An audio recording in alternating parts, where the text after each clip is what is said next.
ഹെബ്രായർ 4-ാം അധ്യായം 1 മുതൽ 16 വരെയുള്ള വാക്യങ്ങൾ.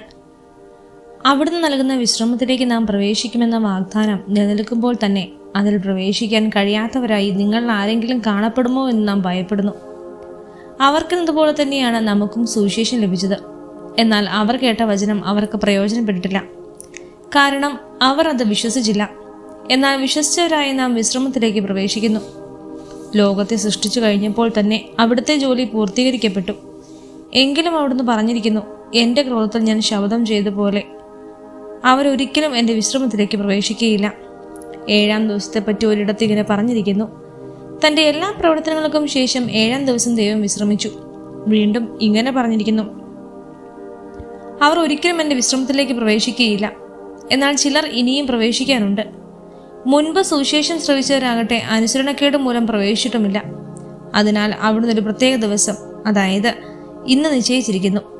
അവിടുന്ന് മുൻപ് പറഞ്ഞിട്ടുള്ളതുപോലെ ദാവീദ് വഴി വീണ്ടും പറയുന്നു, ഇന്നെങ്കിലും നിങ്ങൾ അവൻ്റെ സ്വരം ശ്രവിച്ചിരുന്നെങ്കിൽ എത്ര നന്നായിരുന്നു. നിങ്ങളുടെ ഹൃദയം കഠിനമാക്കരുത്. ജോഷ അവർക്ക് വിശ്രമം കൊടുത്തിരുന്നെങ്കിൽ പിന്നീട് ദൈവം മറ്റൊരു ദിവസത്തെപ്പറ്റി പറയുമായിരുന്നില്ല. അതിനാൽ ദൈവജനത്തിന് ഒരു സാബത്ത് വിശ്രമം ലഭിക്കാനിരിക്കുന്നു. എന്തെന്നാൽ ദൈവത്തിൻ്റെ വിശ്രമത്തിലേക്ക് പ്രവേശിക്കുന്നവൻ അവിടുത്തെ പോലെ തൻ്റെ ജോലിയിൽ നിന്ന് വിരമിക്കുന്നു. അതുപോലുള്ള അനുസരണക്കേട് മൂലം അധപ്പതിക്കാതിരുന്നത് നമുക്കും ആ വിശ്രമത്തിലേക്ക് പ്രവേശിക്കാൻ ഉത്സുകരായിരിക്കാം. ദൈവത്തിൻ്റെ വചനം സജീവവും ഊർജ്ജസ്വലവുമാണ്. ഇരുതല വാളിനേക്കാൾ മൂർച്ചയേറിയതും ചേതനയിലും ആത്മാവിലും സന്ധിബന്ധങ്ങളിലും മജ്ജയിലും തുളച്ചു കയറി ഹൃദയത്തിൻ്റെ വിചാരങ്ങളെയും നിയോഗങ്ങളെയും വിവേചിക്കുന്നതുമാണ്. അവൻ്റെ മുമ്പിൽ ഒരു സൃഷ്ടിയും മറഞ്ഞിരിക്കുന്നില്ല. അവിടുത്തെ കൺമുമ്പിൽ സകലതും അനാവൃതവും വ്യക്തവുമാണ്. നാം കണക്ക് ബോധിപ്പിക്കേണ്ടതും അവിടുത്തെ സന്നദ്ധിയിലാണ്. സ്വർഗത്തിലേക്ക് കടന്നുപോയ ശ്രേഷ്ഠനായ ഒരു പ്രധാന പുരോഹിതൻ ദൈവപുത്രനായ യേശു നമുക്കുള്ളതുകൊണ്ട് നമ്മുടെ വിശ്വാസത്തെ നമുക്ക് മുറുകെ പിടിക്കാം. നമ്മുടെ ബലഹീനതകളിൽ നമ്മോടൊത്ത് സഹതപിക്കാൻ കഴിയാത്ത ഒരു പ്രധാന പുരോഹിതനല്ല നമുക്കുള്ളത്. പിന്നെയോ ഒരിക്കലും പാപം ചെയ്തിട്ടില്ലെങ്കിലും എല്ലാ കാര്യങ്ങളിലും നമ്മെപ്പോലെ തന്നെ പരീക്ഷിക്കപ്പെട്ടവനാണ് അവൻ.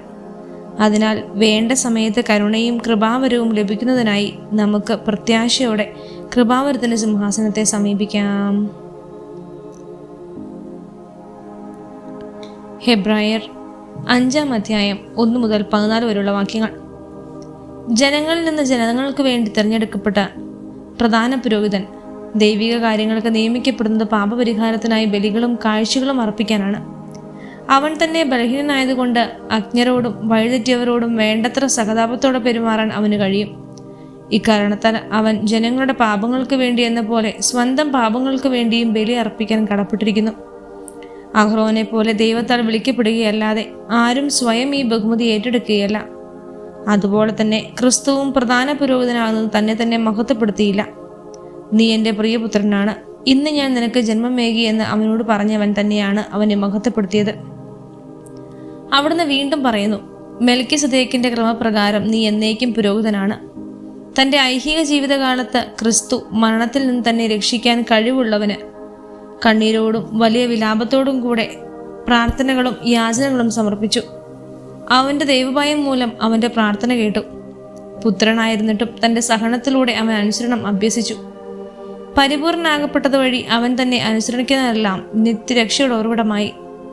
എന്തെന്നാൽ മെൽക്കിസദേക്കിന്റെ ക്രമപ്രകാരം അവൻ പ്രധാന പുരോഹിതനായ ദൈവത്താൽ നിയോഗിക്കപ്പെട്ടു. ഇതേക്കുറിച്ച് ഇനിയും ധാരാളം ഞങ്ങൾക്ക് പറയാനുണ്ട്. നിങ്ങൾ ഗ്രഹിക്കുന്നതിൽ പിന്നോക്കമായതുകൊണ്ട് അതെല്ലാം വിശദീകരിക്കുക വിഷമമാണ്. ഇതിനകം നിങ്ങളെല്ലാവരും പ്രബോധകരാകേണ്ടിയിരിക്കുന്നവരാണ്. പക്ഷേ ദൈവവചനത്തിന്റെ പ്രഥമ പാഠങ്ങൾ പോലും നിങ്ങളെ വീണ്ടും പഠിപ്പിക്കാൻ ഒരാൾ ആവശ്യമായിരിക്കുന്നു. നിങ്ങൾക്ക് പാലാണ് ആവശ്യം, കട്ടിയുള്ള ഭക്ഷണമല്ല. പാല് കുടിച്ച് ജീവിക്കുന്നവൻ നീതിയുടെ വചനം വിവേചിക്കാൻ വൈദഗ്ധ്യമില്ലാത്തവനാണ്. എന്തെന്നാൽ അവൻ ശിശുവാണ്. കട്ടിയുള്ള ഭക്ഷണം പക്വത വന്നവർക്കുള്ളതാണ്. അവർ തങ്ങളുടെ ശക്തി വിശേഷങ്ങളുടെ പരിശീലനത്താൽ നന്മ തിന്മകളെ വിവേചിച്ചറിയാൻ കഴിവുള്ളവരാണ്. ഹെബ്രായർ 6-ാം അധ്യായം 1 മുതൽ 20 വരെയുള്ള വാക്യങ്ങൾ. അതിനാൽ ക്രിസ്തുവിൻ്റെ വചനത്തിൻ്റെ പ്രഥമ പാഠങ്ങൾ പിന്നിട്ട് നമുക്ക് പക്വതയിലേക്ക് വളരാം. നിർജീവ പ്രവർത്തനങ്ങളിൽ നിന്നുള്ള തിരിച്ചുവരവ്, ദൈവത്തിലുള്ള വിശ്വാസം, ജ്ഞാനസ്നാനത്തെ സംബന്ധിക്കുന്ന പ്രബോധനം, കൈവയ്പ്, മരിച്ചവരുടെ ഉയർപ്പ്, നിത്യവിധി ഇവയ്ക്ക് വീണ്ടും ഒരടിസ്ഥാനം ഇടേണ്ടതില്ല. ദൈവം അനുവദിക്കുന്നെങ്കിൽ നമുക്ക് മുന്നോട്ട് പോകാം. ഒരിക്കൽ പ്രകാശം ലഭിക്കുകയും സ്വർഗീയ സമ്മാനം ആസ്വദിച്ചറിയുകയും പരിശുദ്ധാത്മാവിൽ പങ്കുകാരാകുകയും ദൈവവചനത്തിൻ്റെ നന്മയും വരാനിരിക്കുന്ന യുഗത്തിൻ്റെ ശക്തിയും രുചിച്ചറിയുകയും ചെയ്തവൻ വീണു പോവുകയാണെങ്കിൽ അവരെ അനുതാപത്തിലേക്ക് പുനരന്വയിക്കുക അസാധ്യമാണ്. കാരണം അവർ ദൈവപുത്രനെ സ്വമനസ്സ് അധിക്ഷേപിക്കുകയും വീണ്ടും കുരിശിൽ തറക്കുകയും ചെയ്തു. കൂടെ കൂടെ പെയ്യുന്ന മഴവെള്ളം കുടിക്കുകയും ആർക്കു വേണ്ടി കൃഷി ചെയ്യപ്പെടുന്നുവോ അവരുടെ പ്രയോജനത്തിനായി സസ്യങ്ങളെ മുളപ്പിക്കുകയും ചെയ്യുന്ന ഭൂമി ദൈവത്തിൽ നിന്ന് അനുഗ്രഹം പ്രാപിക്കുന്നു. ഞെരിഞ്ഞിലുകളും മുള്ളുകളുമാണ് പുറപ്പെടുവിക്കുന്നതെങ്കിലോ അത് പരിത്യക്തമാണ്, അതിൽ നിന്ന് ശാപം ആസന്നവുമാണ്.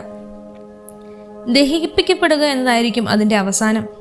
പ്രിയപ്പെട്ടവരെ, ഞങ്ങൾ ഇങ്ങനെ സംസാരിക്കുന്നുവെങ്കിലും ഉത്തമവും രക്ഷാകരവുമായ ഗുണങ്ങൾ നിങ്ങളുണ്ടെന്ന് ഞങ്ങൾക്ക് ബോധ്യമുണ്ട്.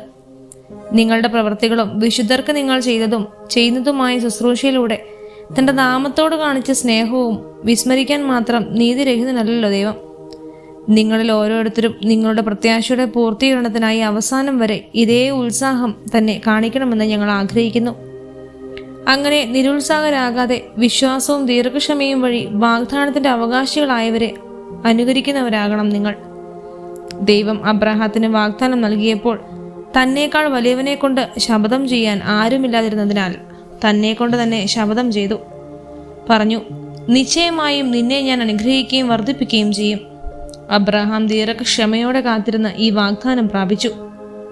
മനുഷ്യർ തങ്ങളെക്കാൾ വലിയവനെ കൊണ്ടാണല്ലോ ശപഥം ചെയ്യുന്നത്. ശപഥമാണ് അവരുടെ എല്ലാ തർക്കങ്ങളും തീരുമാനിക്കുന്നതിൽ അവസാന വാക്ക്.